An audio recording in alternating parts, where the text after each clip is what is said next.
La table des femmes.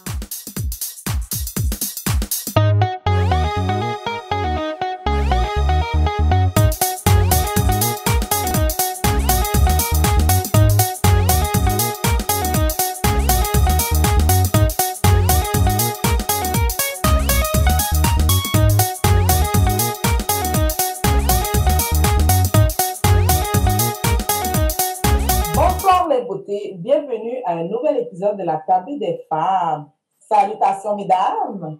Hello! Salutations spéciales à notre invité d'honneur, Eddie King. Yeah! Eddie! Bonjour mesdames. Merci d'avoir accepté l'invitation. Ça fait plaisir. Apprécié. Et sur ce, let's cheers. Cheers. Cheers. Courage du local, LS Cream, right? Let's go, nice job. All right. Moi, c'est crémasse fait par la tante de ma collègue MC. Yes, shout out ma tante. Merci ma tante. Alors, ce soir, on parle de l'humour porteur de messages. On connaît tous les bienfaits du rire qui sont d'étendre les muscles du visage et sur le bien-être mental. Et en plus, avec le prolongement du confinement, on en a besoin. Et pour nous, le top des humoristes, Yes. c'était Eddie. C'est toi. Let's go. Vous avez arrêté là. Oh. Le top des tops. Ça fait plaisir en tout cas. Et écoute, Eddie, pour te présenter, je cherchais la bonne façon de faire parce qu'il y a tellement de choses que je peux dire. Tu as tellement accompli des choses et ce n'est que les débuts en plus. Hein? Mais en tout cas, j'espère te faire honneur en te présentant à ceux qui ne te connaissent pas. Donc, Eddie King, d'origine congolais. Et oui, mesdames, il n'est pas haïtien. Oh, né en France. Il est venu au Québec à l'âge de 13 ans, intéressé aux arts de la scène. Ils font un groupe, OK? Pour ceux qui ne savent pas, avec un ami, c'est un groupe de rap qui s'appelle Don't Gun Tribe. Je l'ai bien dit. Et, Tribe, ouais. yes! Et le groupe a même gagné un prix en 2004 pour le meilleur groupe dans la catégorie hip-hop, rap, dans le cadre du festival hip-hop Forever à Montréal. Fait que depuis lors, il a animé des spectacles, puis vous savez, sa passion pour le stand-up s'est développée. Il a été refusé à 2 reprises lors des auditions de l'École nationale de l'humour, mais il a continué et il a gagné le prix de coup de cœur au concours de la relève du festival Juste pour rire en 2007.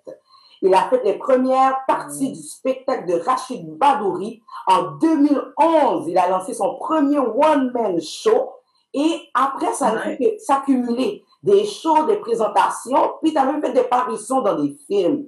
Écoute, qu'est-ce que tu ne fais pas? C'est ça la question. Je peux toujours pas faire du hula-hoop. J'essaye, mais... ouais. Mais tu sais, dans cette belle présentation-là... Ma fille essaie de me montrer, mais voilà. Puis dans cette belle présentation-là, on voit que là, tu as choisi la carrière de l'humour, mais pourquoi tu as choisi ça à la place de la carrière dans le rap ou dans la musique? Parce que là, tu avais quand même un bon succès dedans. Ah, c'est simple, parce que l'humour a commencé à payer les bills en premier. Voilà. Mais sinon, tu sais, je suis encore dans la musique. Écoute, là, on voit pas... Écoute, je sais pas si je peux bien montrer parce que un peu de bordel chez moi, mais regarde, j'ai mes tables tournantes ici, j'ai mon petit studio maison, tout ça, tu vois, donc j'ai toujours un pied dans la musique, puis voilà, quoi, mais sinon, l'humour, c'est comme si, j'ai toujours dit que le rap et la musique et le hip-hop, that's my first love, my high school sweetheart, tu vois ce que je veux dire. Et comedy is my wife.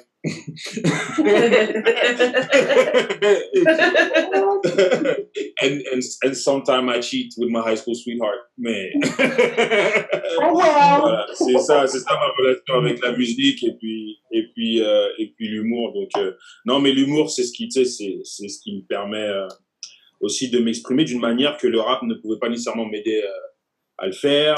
Ça, c'est ça qui est beaucoup plus important. Je suis capable de passer des messages avec l'humour que avec la musique. Je sais pas si ça passerait de la même manière, tu vois. Hmm. Voilà. Par rapport à ce que tu as dit, lorsque tu as dit à tes parents que tu te dirigeais vers dans l'humour, on sait tous, nous, parents d'immigrants, OK?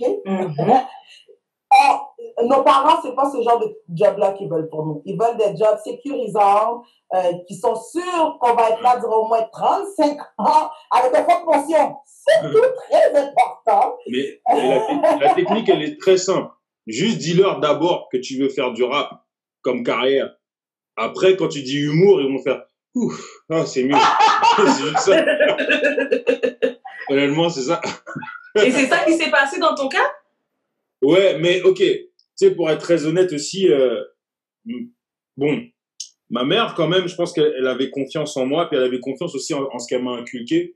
Et avec le recul, je me rends compte aussi que ma mère aussi a fait des choix un peu qui, pour l'époque, pour ses parents, eux, étaient bizarres. Alors, tu comprends? Ma mère, elle a fait des études en psychologie. Mais là, on parle de quelqu'un qui a gradué en psychologie dans les années 70 en Afrique. Et tu sais que dans la communauté, voir un psychologue, c'est pas ce qu'il y a de plus de ouf. Tu vois ce que je veux dire. Donc c'est des... Donc ma mère aussi, je pense qu'elle a aussi eu un peu peut-être ce côté-là où est-ce qu'elle a fait des choix qui n'étaient pas nécessairement dans... ou un peu trop avant-gardistes, qui n'étaient pas dans le vent de ce qui se faisait à l'époque, parce qu'encore une fois, il fallait des études de... Tu vois, en plus, moi, mon grand-père était médecin, c'était un des premiers médecins du Congo, dans la vague des premiers médecins du Congo, tu comprends? Et voilà, donc je pense que c'est ça qui a fait en sorte que aussi ma mère a eu quand même pas mal confiance, puis j'ai toujours aussi montré aussi mon assiduité à travers mon art et ma détermination. Donc ça l'a mis en confiance, tu comprends? Puis je pense que, tu sais, je fais souvent des conférences dans les écoles et ce que je leur montre, ce que je leur dis, et c'est surtout quand je vais dans des écoles à Montréal, parce qu'il y a beaucoup de jeunes issus de l'immigration, ils me posent souvent cette question-là, comment tu fais pour le faire passer, tu sais? Et je leur dis, je comprends que c'est dur, mais il faut aussi que toi, tu mettes les chances de ton côté et que tu montres que tu sais, tu prends tes responsabilités et puis que tu sais, tu montes ton assiduité, tu montes ton sérieux. Tu sais, si tu dis à tes parents que tu veux faire X ou Y, mais que tu sais, tu es toujours bordélique, t'écoutes pas, tu sais, tu montres pas que tu es un enfant modèle déjà sur certains points de base, ça va être plus difficile de faire passer le reste, tu vois ce que je veux dire. Donc déjà, il faut déjà que tu arrives à contrôler ce que tu peux contrôler à ce niveau-là. Après, bon, un adolescent, c'est un adolescent, mais je pense que ma mère a toujours vu que mais quand ça venait à faire de l'art, à faire de la musique, à faire tout ça, j'avais un focus qui était hors norme, tu comprends? Donc, c'est sûr, ça l'inquiétait, mais elle avait confiance quand même en moi.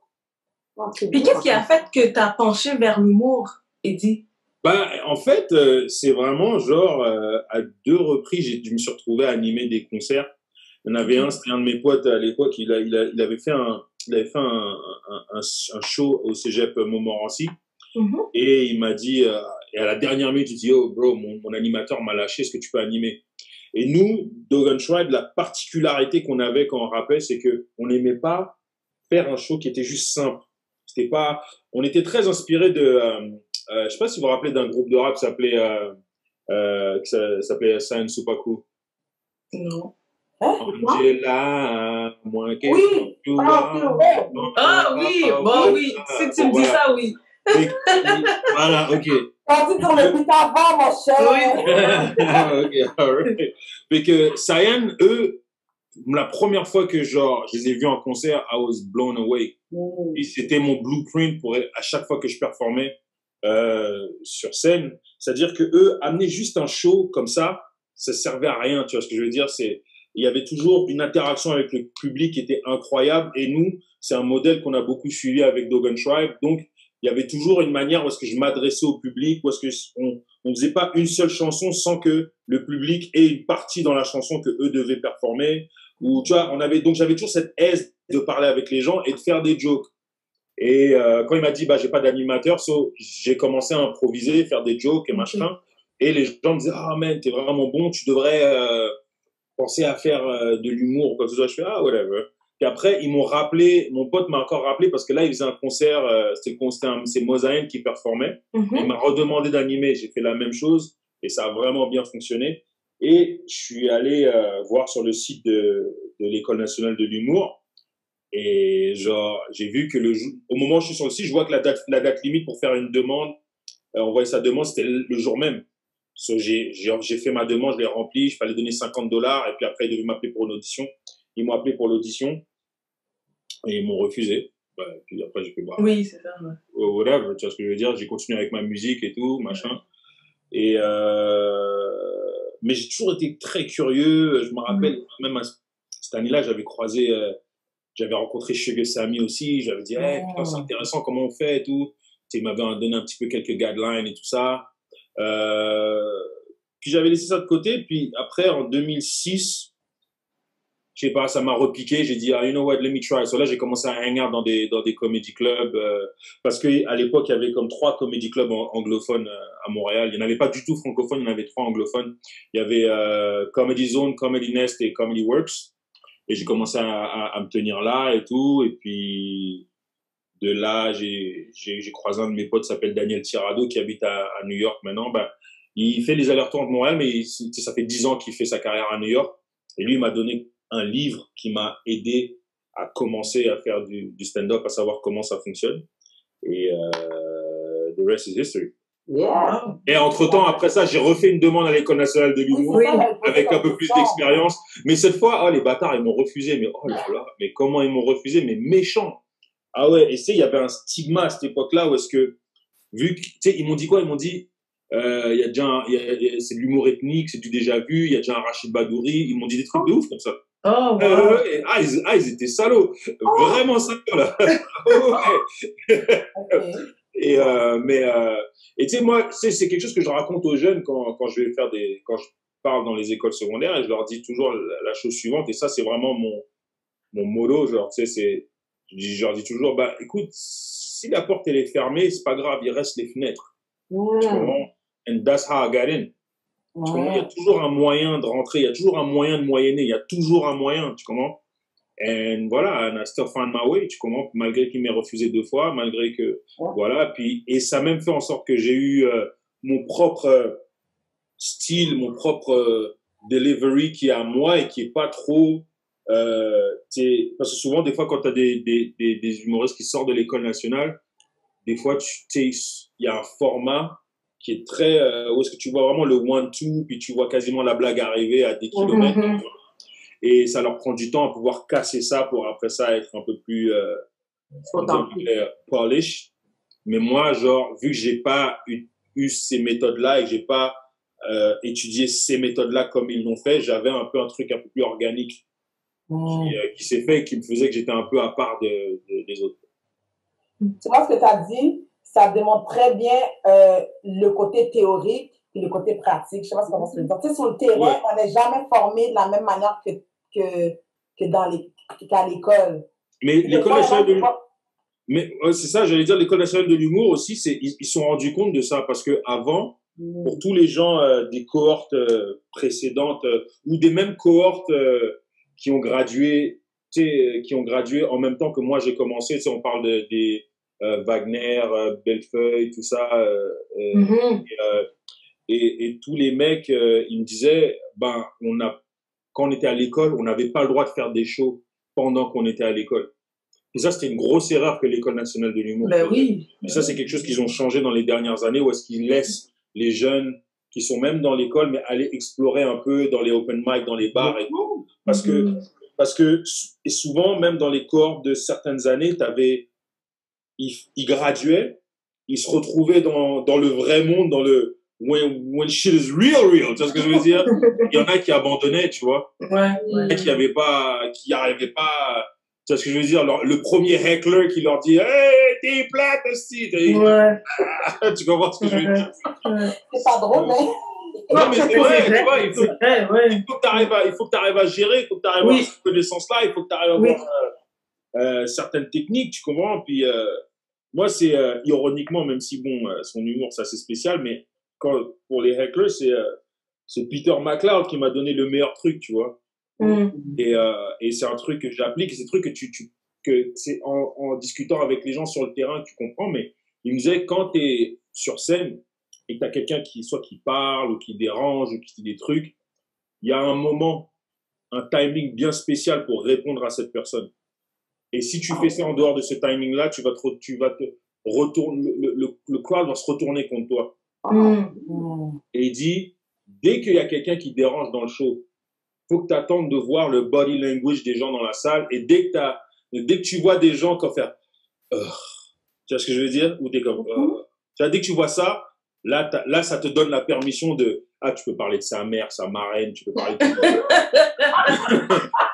tu peux rentrer dedans. T'as le droit, c'est correct. Tout est permis. Tout est permis. Parce que t'as eu le body language du crowd. De tout le monde. Nous aussi, ce mec-là nous fatigue. Mais si t'as pas ce body language-là, des fois, c'est que toi, sur scène, toi, ça te dérange. Mais les autres qui sont dans le crowd, ça ne les dérange pas. Eux, ils sont juste comme ça. Là, si jamais eux, ça les dérange pas, mais toi, ça te dérange et t'arrives, tu dis, ouais, déjà, ta mère, c'est une grosse connasse et tout. T'as perdu le crowd, tu vois ce que je veux dire, tout ça sort, tu vois. Ça faut que t'aies et c'est toutes des techniques que tu apprends sur le terrain et pas à l'école, tu vois. C'est vraiment intéressant. Eh bien, je voulais savoir, Eddie, étant donné que là, maintenant, on est dans une période de pandémie, j'ai vu là que dans tes capsules, tu as fait beaucoup de blagues là, qui étaient engagées vers la politique. Pourquoi ça? Pourquoi avoir prôné tant tes blagues vers cette sphère-là? C'était pas nécessairement voulu, tu sais. Bon, il y a beaucoup de gens qui me mettent un peu cette étiquette d'humoriste engagé. C'est pas vraiment que je suis engagé. En fait, moi, mon style d'humour, c'est très simple. C'est toutes les conversations qu'on aurait à table entre potes. That's what I'm going to talk about. Et la politique, ça en chape pas. Demain, je peux te parler de mes enfants, voilà, il s'est passé à la garderie, à l'école, machin. Je peux te parler du trafic et tout, mais je vais te parler aussi de la politique, tu comprends? Et je vais vraiment avec ce que j'ai dans le cœur et ce qui me, tu sais, les sentiments que j'ai. Puis, avec cette pandémie-là, il y a beaucoup de choses qui sont passées, puis et surtout avec ce gouvernement qui est horrible et on va se le dire très, très franchement, qui est raciste, vas-y, on va le dire, tu vois. Non, mais c'est vrai, franchement, tu vois. Avant, je disais que c'était un gouvernement qui favorise la xénophobie. Mais depuis leur acharnement de pas vouloir avouer ou parler du racisme systémique, depuis qu'on a vu que pour les autochtones, ils ont mis un ancien policier qui était à la base, qui était un des personnes qui étaient dans la problématique du profilage racial, ils l'ont mis pour s'occuper des affaires autochtones. Là, tu peux, faut dire, ces gens-là, c'est des gens, ils sont racistes et tout. Je veux même pas essayer de cacher ou quoi que ce soit, je vais juste le dire direct, tu vois. Et en fait, quand ça vient, après, ça va, tes meilleures blagues viennent de ce que tu as le plus profond dans le cœur, et je pense que c'est pour ça que c'est sorti, tu vois. Oh my God. Wow, ouais. Et quelqu'un allait parler parce que je pense que j'ai un délai encore là, quand je parle. Mais est-ce que tu crois que l'humour d'aujourd'hui est beaucoup plus censuré qu'avant? On dirait que les gens sont sensibles. On peut pas dire n'importe quoi. C'est comme là, même quand tu as dit que tu as voté pour Dominique Anglade parce que les Noirs, là, ça a fait toute une explosion. Tu le fais, hein? Je pense que tu sais. Ouais. Est-ce que tu trouves les gens je me rappelle. Est-ce que les gens sont plus sensibles? Il y a oui et non, en fait. Hein. Oui et non. En fait, c'est très compliqué à répondre comme question parce que oui, il y a les gens. En fait, les gens sont plus aware. Tu comprends? Et c'est que, en fait, il y a trop de conneries qui se sont dites auparavant et les gens sont juste fatigués et les gens sont plus à fleur de peau. Tu rajoutes la pandémie en plus, les gens sont encore plus à fleur de peau. Tu comprends? C'est ça un peu. Et moi, j'ai du mal avec cet argument de est-ce que les gens sont trop sensibles ou est-ce que on peut plus rien dire. Tu peux dire ce que tu veux. Le seul problème, c'est pas que on peut plus rien dire, c'est que tu veux pas assumer les conséquences de ce que tu as dit, c'est tout. Tu vois, c'est ça la différence en fait. Tu comprends? C'est vraiment. c'est vraiment ça. T'as dit ça, bah t'assumes, c'est tout. Et moi, tu vois, j'ai dit ce que j'ai dit par rapport à Dominique Anglade et tout. Voilà, ils me sont tombés dessus, frère. C'est moi, il y a personne qui a édité la vidéo pour moi. C'est moi qui l'ai fait, c'est moi qui l'ai édité, c'est moi qui l'ai monté, c'est moi qui l'ai mis sur Internet. Après, j'ai commencé à dire, ouais, mais non, mais c'est pas ce que je voulais dire, mais on peut plus rien dire. Non, non, non, j'ai dit ce que j'ai dit, les gens, ils étaient pas contents. Ça, c'est passé, c'est tout, tu vois. Les gens, ils ont, et aussi, il y a des gens, ils ont déformé mes propos là-dedans, et je peux pas tant les blâmer que ça. C'est à moi d'être plus sharp dans les propos que je dis, et de faire en sorte que je laisse pas l'opportunité aux gens de les déformer comme ça. Puis ça, c'est une leçon que j'ai appris à travers ce truc-là, tu vois. Je suis responsable des mots que j'emploie, et ça, voilà. Ouais.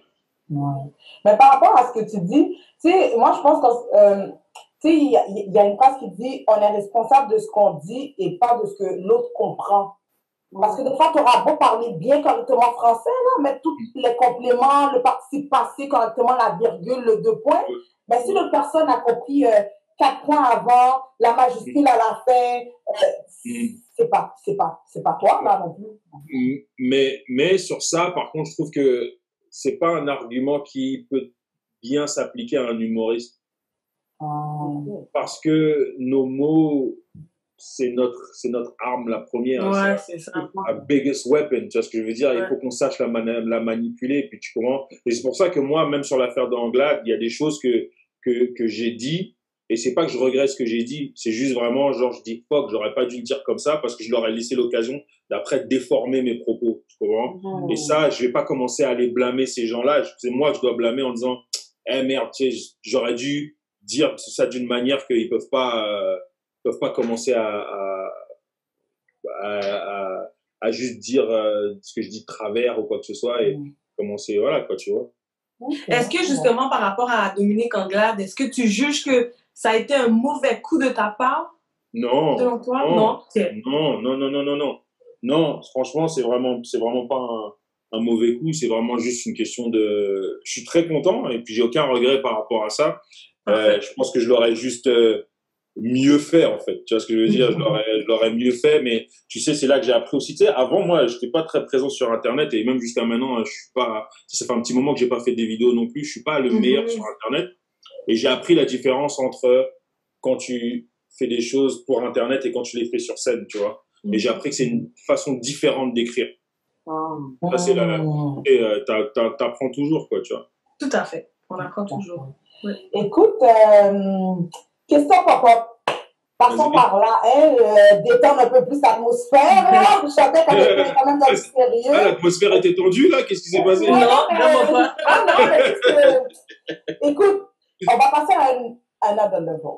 Au début, Fabien avait un background de chanteur, rappeur. Ce qu'on aimerait entendre, OK? Un petit 30 secondes de rap. Wow! Freestyle. Il y a freestyle. Freestyle? Oh non, freestyle, je suis tellement pas bon freestyle. Oh, mais tout a déjà écrit. Ouais, mais quelque chose t'as déjà écrit. Tu sais, même si c'était 2 phrases, là, 2 rhymes, là. Ok, ouais, bah, je peux vous faire un truc vite fait. Il y avait un... Est-ce que tu veux que je te fasse le beat? Non, ça va. C'est bon. Ok. Quand même. Ok. Alright. Alors, ok, ça c'était un verse que j'avais fait. Tu sais, il y a un poste qui vient de sortir son album, mais l'album précédent, j'avais un verse dessus. C'était un peu la dernière fois que j'étais officiellement. Ah non, j'avais fait un track avant avec J-Nax aussi. Ok. Alors, mon verse, il commençait comme ça. Il disait, attends, je vais pas te dire de conneries, parce que ça fait longtemps. Ça. Mon accent vient de France, mon sang vient d'Afrique, mais je t'assure que mon cœur porte une fleur de lys. On peut dire que je suis un genre de métis, un bouillon de culture saupoudré de love and peace, et tous ces drapeaux très fièrement je hisse. Pas de confusion, je me sens juste plus riche. Peu importe ta couleur, ma mission s'en fout, parce que je ferme les yeux lorsque je French kiss. Ok. Nice. Bon. C'est comme ça que si j'aurais fait le beat, ça aurait été big. Tu vois ce que je veux dire? Non? Ok, bah, c'est quoi? Je vais t'entendre faire un beat, puis on va juger. Non, mais attends, depuis tout à l'heure, tu veux plugger le beat, vas-y. On va le beat ensemble, là. On va le faire pour moi, mon cher. Ok, c'est bon, maintenant, c'est bon. T'as bien terminé. Eh ben, super. Écoutez, pour conclure, c'est quoi tes projets? Attends, c'est déjà fini, là? Ben oui. Vas-y, moi, j'étais bien avec vous, là. Tu dois revenir. Ouais, tu reviens. La prochaine fois qu'on va se croiser, on pourrait être ensemble, tout le monde dans la même pièce, hein? Pas de souci. Ouais. Alors, pour conclure, c'est quoi les projets que tu as qui te restent ou fin d'année? Là, le plus gros projet, c'est d'écrire pour le Bye Bye. Ça, c'est le plus gros projet en ce moment. Vraiment content. Bravo. Ouais, vraiment content. Dès qu'on finit ça, il va falloir que je me mette sur des textes, là.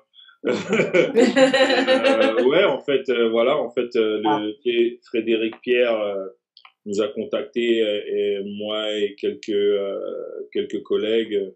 Donc, Bruno Lee, Dolino, Preach, Gariana. Nice. Contente. Ça va être bon. Ça va être encore meilleur.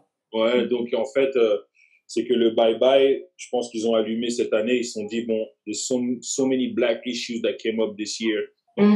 Genre, ils se sont dit, bon ben, ce serait mieux qu'on laisse des gens de la communauté parler de ces sujets-là. Oui. Which is a good thing, tu vois. Which is a good thing. Mais c'est un challenge aussi, tu vois. Donc, c'est un travail qu'on fait. Donc, on leur livre des sketchs sur ce qui s'est passé dernièrement et tout. Puis après ça, voilà, on va voir le plus possible comment ça va être intégré à l'intérieur du Bye Bye. So far, so good. La team qu'on a est très solide. Nice. Très solide. On est très contents. Puis, il y a une symbiose naturelle. Et puis aussi, tu sais, et surtout, tu sais, ce qui est marrant, c'est que we do it for the cause. Parce que au nombre qu'on est, we're not doing this for money at all. Tu vois ce que je veux dire? On essaie vraiment de faire quelque chose qui va faire la différence et qui va rendre la communauté fière et qui va passer des messages. Et ce qui est beau là-dedans, c'est que dans l'équipe, on est within our blackness, il y a beaucoup de diversité, tu comprends? Vraiment, genre, on n'est pas tous du même background. Et il y en a qui ont des parcours différents, il y en a qui ont des vies différentes, des carrières différentes, tu vois, qui ont été élevés différemment et tout. Puis même quand on a discuté justement de ce qu'on voulait faire par rapport à toute cette controverse par rapport au N-word, ce qui était bien dans la discussion, c'est qu'on s'est rendu compte vite fait qu'on n'a pas tous la même relation avec ce mot-là, tu comprends? On l'a pas tous entendu, tu sais. Moi, tu sais, genre certains disaient, eux, ils l'ont entendu très tôt, étant élevés dans des endroits qui étaient comme à forte majorité blanche. Donc, la première arme qui a été utilisée contre eux, c'était ce mot-là, tu comprends? Moi, j'ai grandi différemment, où est-ce que genre, we were all African, so... tu comprends? Moi, j'ai entendu ce mot-là tard, tu comprends? Donc, voilà, tu sais, donc c'est des relations très différentes qu'on a, et puis, tu sais, c'est ça qui va faire en sorte que ce qu'on va pondre va être très représentatif de la communauté. J'ai tellement hâte. Ouais, vraiment, shout-out au team d'avance, shout-out au team, vous nous rendez déjà fiers.